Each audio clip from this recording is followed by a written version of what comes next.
Baik, terima kasih atas waktu dan kesempatan yang telah diberikan kepada kelompok kami untuk mempresentasikan hasil diskusi kelompok kami. Sebelum masuk pada pemaparan materi, terlebih dahulu kami akan memperkenalkan diri kami masing-masing. Perkenalkan, nama saya Maria Gaudensia Bete dengan NIM 321211072 sebagai moderator. Perkenalkan, nama saya Mona Edisi Fatima dengan NIM 321201090. Perkenalkan, nama saya Teresa Rizkalina Hayon dengan NIM 078. Perkenalkan, nama saya Freddy dengan NIM 089. Perkenalkan, nama saya Ricardo Joel Vicente dengan NIM 077. Perkenalkan, nama saya Francisco Miguel Baut, NIM 068. Baik, kepada pemateri saya persilakan. Baik, kepada pemateri saya persilakan. Baik, saya akan menjelaskan tentang apa itu siklus hidup sistem atau sistem life cycle. Siklus hidup sistem adalah proses evolusioner yang diikuti dalam menerapkan sistem atau subsistem informasi yang berbasis komputer. Siklus hidup sistem sering disebut dengan pendekatan air terjun atau waterfall approach bagi pengembangan dan penggunaan sistem yang dilakukan dengan strategi top-down design. Sekian dari saya, terima kasih. Di sini saya akan melanjutkan materi terkait tahap siklus hidup sistem. Jadi di sini terdapat 5 tahap, yaitu yang pertama tahap perencanaan atau planning. Jadi tahap perencanaan atau planning merupakan langkah awal yang penting dalam pengembangan sistem.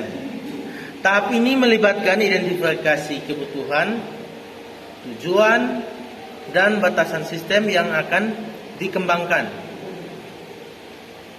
Jadi di sini ada beberapa langkah dalam tahap perencanaan siklus hidup sistem. Yang pertama, identifikasi kebutuhan. Tahap ini melibatkan pengumpulan informasi tentang kebutuhan pengguna, masalah yang ingin diselesaikan, dan tujuan sistem yang akan dikembangkan. Yang berikut, analisis kelayakan.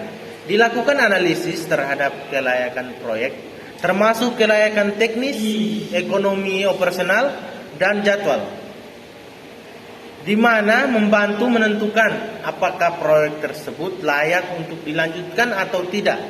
Kemudian yang berikut, perumusan tujuan, di mana menetapkan tujuan utama dari sistem yang akan dikembangkan.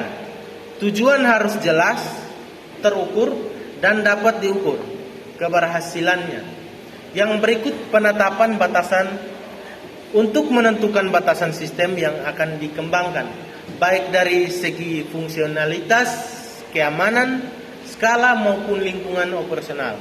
Yang berikut, perencanaan proyek, di mana membuat rencana proyek yang mencakup jadwal, anggaran, sumber daya manusia, dan alat yang diperlukan untuk mengembangkan sistem. Yang berikut, identifikasi risiko, di mana mengidentifikasi potensi risiko yang mungkin terjadi selama pengembangan sistem dan merencanakan strategi atau memitigasi untuk mengurangi dampaknya. Yang berikut adalah perencanaan arsitektur sistem, di mana merancang arsitektur sistem yang akan memenuhi kebutuhan pengguna dan memastikan konsistensi dan integrasi antara komponen sistem. Yang berikut, penetapan metodologi pengembangan, di mana memilih metodologi pengembangan yang sesuai dengan kebutuhan proyek, seperti model air terjun, model spiral, atau metode agile. Yang berikut, pembuatan dokumen perencanaan, di mana membuat dokumentasi yang mencakup spesifikasi kebutuhan, rencana pengembangan, desain arsitektur, dan dokumen lain yang diperlukan untuk membantu pengembangan sistem. Di mana dari tiap langkah ini sangat membantu memastikan bahwa pengembangan sistem berjalan dengan efisien dan efektif, serta memenuhi kebutuhan pengguna dan organisasi yang bersangkutan. Sekian pemaparan materi dari saya. Baik, yang berikut tahap analisis. Tahap analisis dalam siklus hidup sistem adalah proses identifikasi, pemahaman dan penentuan kebutuhan sistem yang akan dikembangkan. Tahap ini melibatkan beberapa langkah, yaitu yang pertama, identifikasi kebutuhan. Jadi di sini tim analisis mengumpulkan informasi dari pengguna dan pemangku kepentingan. Yang kedua, pemodelan bisnis. Di sini pemodelan bisnis di sini berfungsi untuk memahami bagaimana organisasi beroperasi saat ini. Yang ketiga, pemetaan persyaratan. Di sini tim analisis menentukan persyaratan fungsional dan non fungsional yang diperlukan sistem. Yang berikut, analisis risiko. Di sini tim analisis mengidentifikasi dan mengevaluasi potensi risiko yang mungkin terjadi. Yang berikut, perencanaan pengujian. Di sini tim analisis merencanakan strategi pengujian untuk memastikan bahwa sistem dapat beroperasi dengan baik. Yang terakhir, pengembangan model. Jadi sini tim analisis membuat model sistem untuk menguji kebutuhan pengguna. Yang ketiga, yang berikut, tahap perencanaan. Tahap perencanaan dalam siklus hidup sistem adalah proses di mana kebutuhan dan spesifikasi sistem dikonseptualisasikan dan dirancang secara rinci sebelum diimplementasikan. Tahap ini melibatkan beberapa langkah, termasuk yang pertama, analisis kebutuhan. Jadi di sini menentukan kebutuhan bisnis dan fungsional sistem yang akan dibangun. Yang berikut, perencanaan konseptual. Di sini merancang arsitektur umum sistem, termasuk pemodelan aliran data, antarmuka pengguna, dan komponen utama lainnya. Yang berikut, perancangan rinci. Di sini menyusun spesifikasi teknis yang detail, termasuk rancangan database, algoritma, antarmuka program, dan komponen teknis lainnya. Yang berikut, validasi desain. Di sini menguji dan mengevaluasi desain sistem untuk memastikan bahwa ia memenuhi kebutuhan yang telah ditetapkan. Yang berikut, dokumentasi. Mendokumentasikan semua aspek desain sistem agar mudah dipahami dan diterapkan oleh tim pengembang dan pengguna sistem. Dan yang terakhir, persetujuan desain. Di sini mendapatkan persetujuan dari pemangku kepentingan atas desain sistem sebelum melanjutkan ke tahap Penerapan perencanaan. Penerapan menyusun rencana yang jelas tentang bagaimana sistem akan diterapkan, termaksud jadwal, sumber daya yang diperlukan, dan tujuan penerapan. Yang berikut, analisis kebutuhan. Memahami kebutuhan pengguna dan lingkungan di mana sistem akan digunakan. Ini melibatkan identifikasi fitur dan fungsi yang dibutuhkan oleh sistem. Yang berikut, desain sistem. Desain sistem merancang sistem berdasarkan analisis kebutuhan. Ini termasuk pengembangan arsitektur sistem, antarmuka pengguna, dan struktur data. Yang berikut, pengembangan dan pengujian. Membangun sistem berdasarkan desain yang telah ditetapkan. Kemudian, menguji sistem untuk memastikan bahwa ia berfungsi sesuai dengan yang diinginkan dan dapat diterapkan secara efektif. Yang berikut, implementasi menerapkan sistem ke lingkungan produksi. Ini melibatkan instalasi perangkat lunak, konfigurasi perangkat keras, dan pelatihan pengguna, pemeliharaan dan dukungan. Memberikan dukungan dan pemeliharaan setelah sistem diterapkan. Ini termasuk penanganan masalah, pembaruan perangkat lunak, dan perbaikan sistem. Tahap selanjutnya, tahap penggunaan penerapan implementasi. Tahap ini melibatkan implementasi sistem ke lingkungan produksi. Ini mencakup instalasi perangkat keras dan perangkat lunak yang diperlukan, konfigurasi sistem, dan pengaturan yang diperlukan untuk memastikan sistem siap digunakan.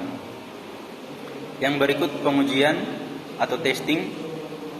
Sebelum sistem dapat digunakan secara luas, perlu melalui serangkaian pengujian untuk memastikan bahwa sistem berfungsi dengan baik dan memenuhi kebutuhan pengguna.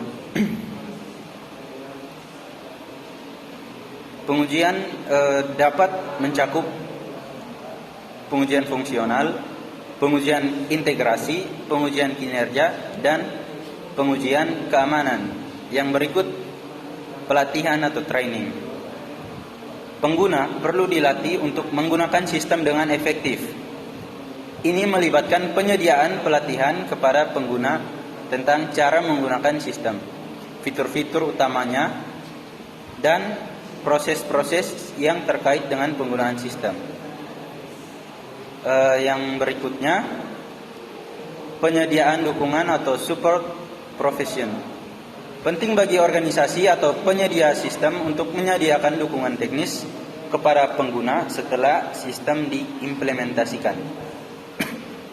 Ini dapat mencakup pemecahan masalah, pemeliharaan rutin, dan perbaikan sistem jika diperlukan. Yang berikutnya, operasi atau operation.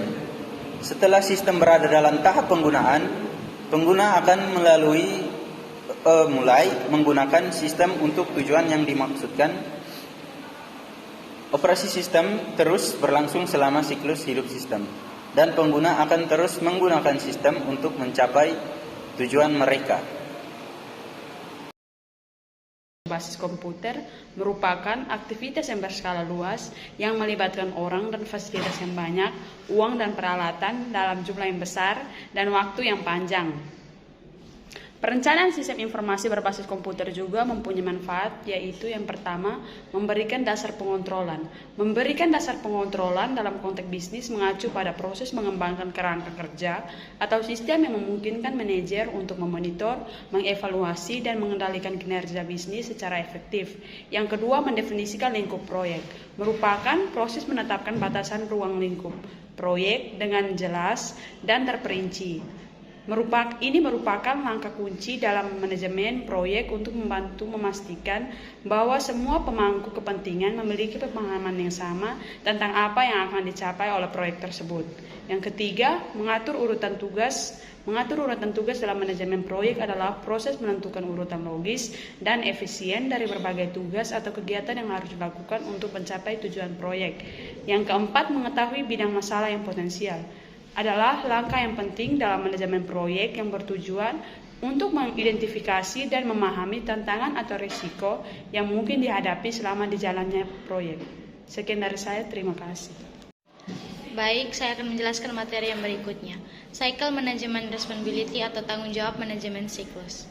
Jadi, cycle management responsibility dapat berada di beberapa tingkatan organisasi. Yang pertama, pada tingkat puncak itu, pengarahan menyeluruh yang berasal dari direktur utama dan eksekutif lain yang sering berfungsi sebagai komite pengarah. Yang kedua, pada tingkat yang sedikit lebih rendah, kepemimpinan berasal pada komite pengarah sistem informasi manajemen dalam tim proyek. Pengarahan diberikan oleh para pemimpin proyek. Terima kasih. Baik, sekian presentasi dari kami. Terima kasih. Makasih. Nah.